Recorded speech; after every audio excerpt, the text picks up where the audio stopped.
Okay. Welcome, everybody. We are here this evening for a meeting about Centennial and 63rd Avenue Area Community Plan Amendment, application 2021 CP 007-004. And I just want to do quick introductions. If we have Councilmember Mary Carolyn Roberts here with us this evening.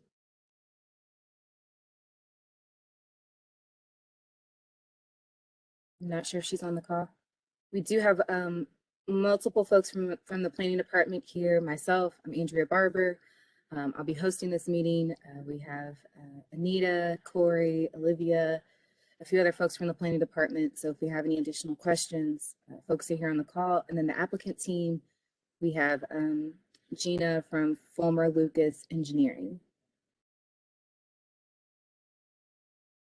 I'm from Centric Architecture, and I think the team from Fulmer Lucas will probably be joining us shortly. The Vintage South development is on here, and you can see Andrew Morton, Connell Anderson, and Nathan Lyons. So they're the development team. Thank you for that. So for the agenda tonight, we're going to talk about the purpose of this meeting, so why we're here, some background information. We're going to discuss policy and zoning, requested land use policy, the applicant presentation, which Gina will give, and then we'll have questions and discussion. If there are questions as I move through this, please put them in the Q&A box and we will get to your questions after all of the presentations have been given. Okay, so why are we here?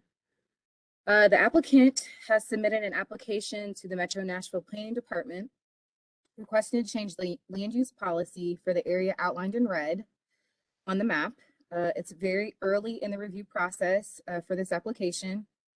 The Planning Department is hosting tonight's meeting in order to explain requested changes to the West Nashville Community Plan and to provide an opportunity for community members to ask questions, express concerns, and let us know your thoughts. The input received at this meeting weighs heavily into the planning recommendation to the Planning Commission, and I will be listening, making notes, taking questions and comments received tonight.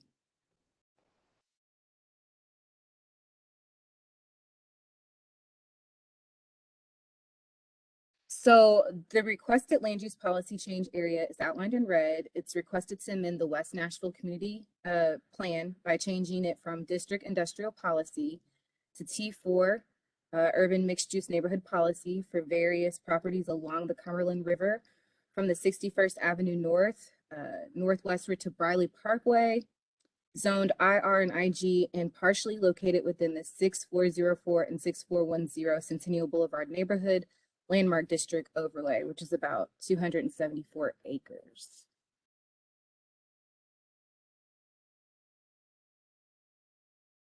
So I'm going to provide a little bit of background information about community planning in Nashville. So since the late 1980s, Nashville has used community plans as a means of applying Nashville Next, which is the countywide long-range plan, which is very broad. And so within the Nashville Next, there are 14 community plans, and West Nashville is one of those plans. And we use those plans plans that are tailored to issue the needs for each community. And these community plans, along with other plans, guide where development and preservation should occur in each community. The area we're discussing tonight has the yellow star on it, and it is within the West Nashville Community Plan. And so these plans are created with the community, adopted by the Planning Commission, and updated with the community. So it's not a stagnant document. It can be amended and updated as needed.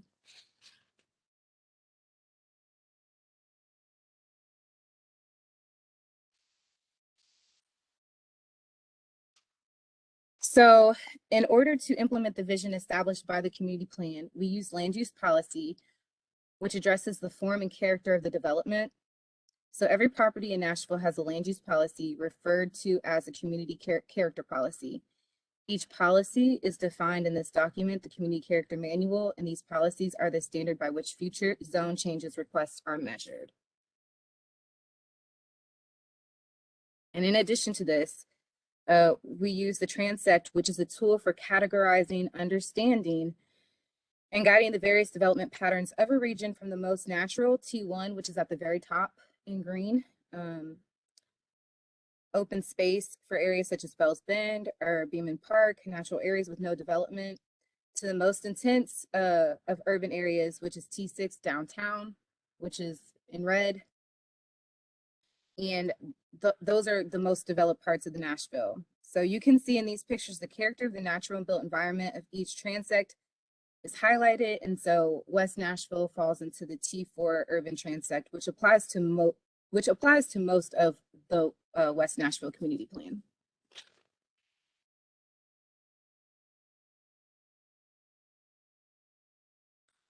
So why are policies important? Policy is important because it's the guidance that rezoning requests are measured against. If a zoning request is supported by the existing policy, there is a higher likelihood that the Planning Commission will recommend approval. If the request is not supported by the existing policy, Planning Commission is unlikely to recommend approval. So an applicant may apply to change policy that does support the zoning request.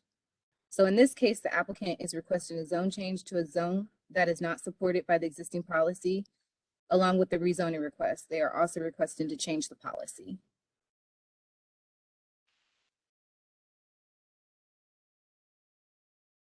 So some of you may be asking, what is policy versus zoning? So each property in Davidson County has a policy and a zoning district. So policies provide guidance and represent the vision for an area. Applying a policy change with a plan amendment does not change the current zoning. Zoning is law and is a set of regulations that control the physical development of land, including land use, density, height, setbacks, parking, access, landscape, and signs. And so in this instance, there is a requested currently zoned industrial restrictive, and the applicant is applied to change the zoning to mixed use general alternative with no short-term rental properties. So in order to do the land use policy from district industrial, it also has to be changed to policy urban mixed use neighborhood T4, which supports the zoning change.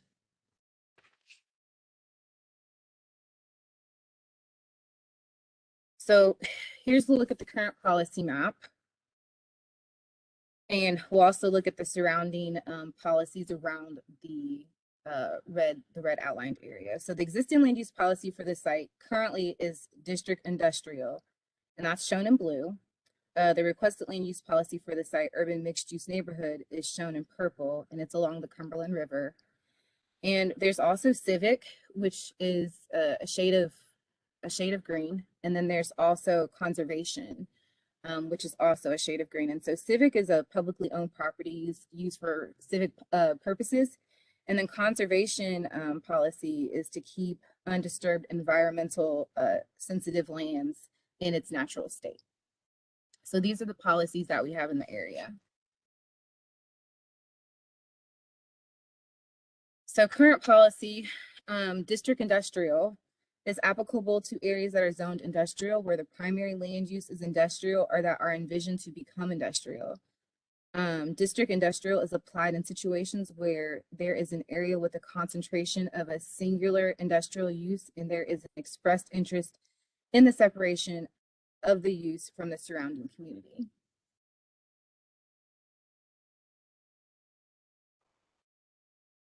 The requested policy change is to change that to urban mixed use neighborhood T4MU. And so that is to moderate to high density residential development, mixed use commercial, light industrial, and institutional uses.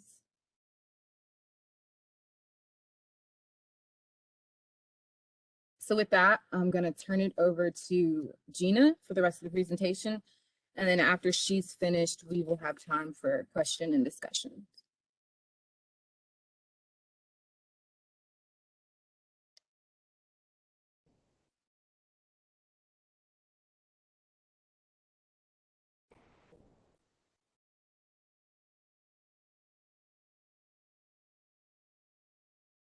Can you all see my screen right now?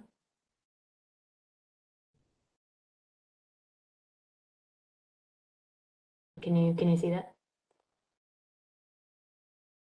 Look, there we go. Working.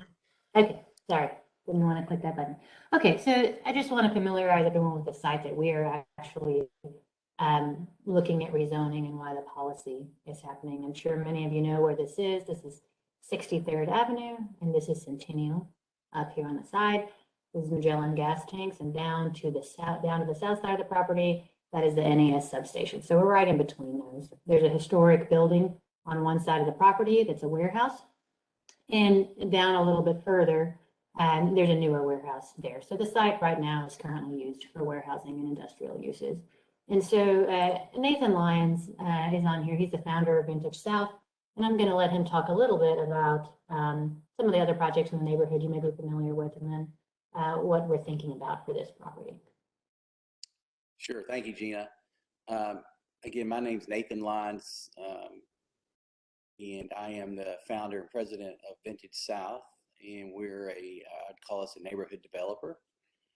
And so we've spent the last several years in the Nations itself with our project Stocking 51 there at the corner of 51st and Centennial, and has become a great neighborhood center, I'd say, for the neighborhood, with mixed use of restaurants, retail, office, and personal care and personal services.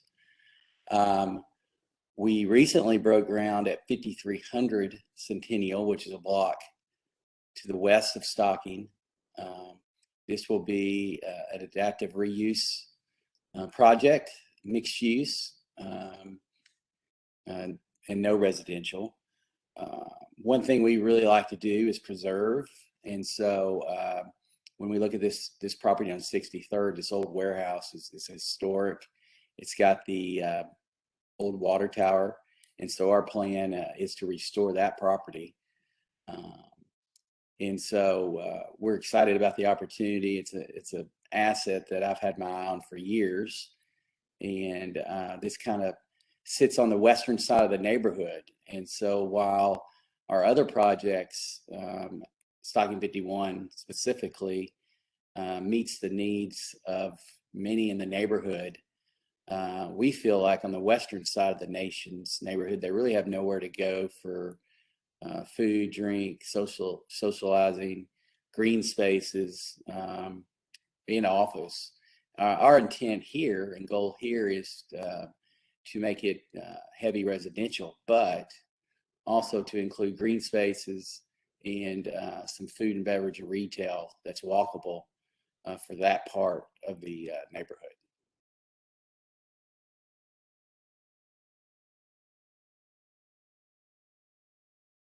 Andrea, Jay or Patrick, I don't know if there's anything else you'd like to add, but I think that's really the big part of what we were going to show. Just to clarify for everybody, we do want to keep the historic building that I mentioned on the one side of the site. We think that's a great asset to the site. And it's a beautiful old building. You can't tell by the boarded up windows, but it's really pretty wonderful inside. So we're excited about keeping that. But really at this point, we're just happy to answer any questions anyone might have. I'm gonna stop sharing this to allow everyone to see the screen a little better.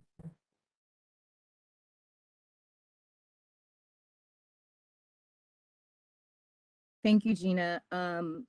Sharday, if you could give me rights again to share my screen. And if there are questions or any discussion that anyone would like to have, now is the time.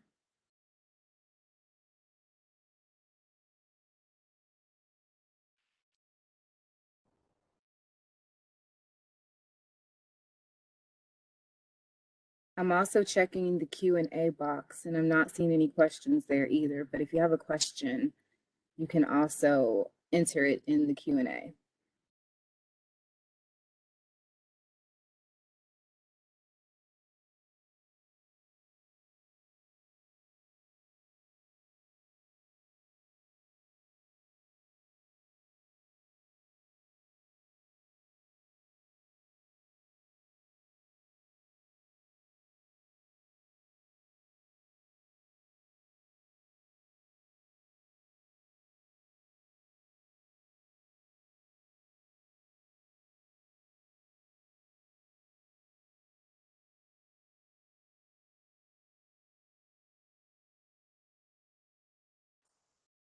We've had a Anita. couple of community meetings already, Andrea, so people may have Okay, already okay.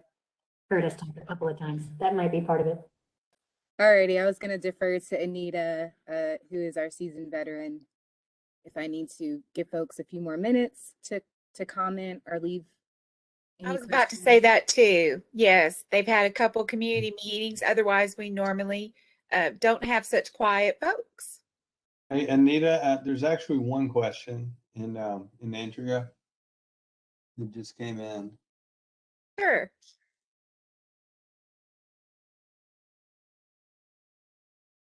It was on the Q&A.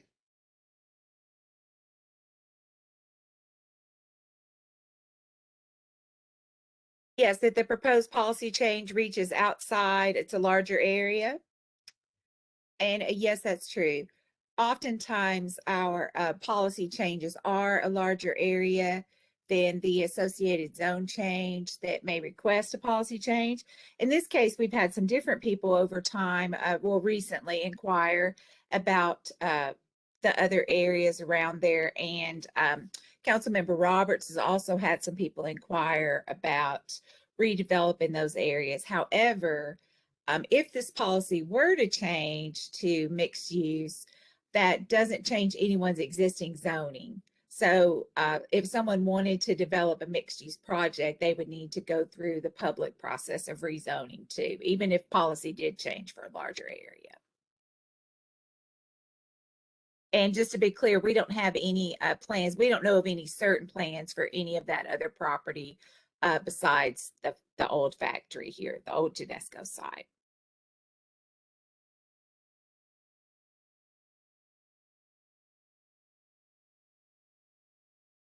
Thank you, Anita. For some reason, I wasn't able to see, I could see there was a question, but I wasn't able to see the question, so thank you. Well, with that, if there are any additional questions or concerns, please feel free to email me at andrea.barber, Barber is BARBOUR @nashville.gov. And my phone number is 615-880-2466. But with that, if there's no more questions, go ahead and end this meeting. And if you would like to watch it later, it will be uploaded to YouTube. All right, thank you, everyone. Thanks, Andrea. Thanks, Anita. Good night, everybody. Thanks, everybody. Take care.